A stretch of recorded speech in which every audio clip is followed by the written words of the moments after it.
خودی کا سر نہاد لا الہ الا اللہ. ٹھیک ہے جی. مولانا بھائی کا سوال یہ ہے کہ ابھی بیٹھے بیٹھے انہوں نے ہمیں سوال بھجوایا ہے اور آپ سے رہنمائی چاہ رہے ہیں کہ وہ کہتے ہیں کہ کیا سجدہ سہو صرف فرض نماز ہی میں کرنا چاہیے یا نوافل یا سنتوں کے اندر بھی اگر کوئی کمی بیشی ہوگی ہو تو اس میں سجدہ سہو کرنا چاہیے یا اس کا تعلق صرف فرض نمازوں کے ساتھ ہی ہے؟ خیال تو یہ بھی امت میں موجود ہے. کئی علماء بڑے بڑے یہی کہتے ہیں کہ فرض نماز جو ہے نا اس کو سنوارنا چاہیے, اس میں کوئی خلل ہو جائے تو سجدہ صاحب کرنا چاہیے. نوافل کی کیا بات ہے, جس طرح پڑھے جائیں مگر زیادہ لوگ یہی کہتے ہیں کہ ان میں بھی سجدہ صاحب کرنا. نبی علیہ السلام نے جتنے کیے ہیں ان کا تعلق تو فرضوں سے ہی ہے, اسی کا ذکر آیا, کوئی نفلوں سنتوں کا نہیں ہے.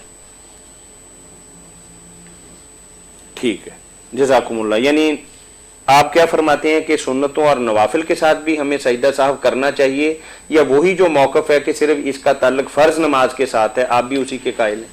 کوئی کر رہے تو اس کو ہم گناہ گار بھی نہیں کریں گے, اگر کوئی نہیں کرتا تو اس کو بھی نہیں کہیں گے کہ اس کی نماز نہ اکثر ہے, فرضوں کی فکر کریں گے. ٹھیک ہے ٹھیک ہے. سبحان ربك رب العزة عما يصفون وسلام على المرسلين والحمد لله رب العالمين وصلى الله على سيدنا محمد وعلى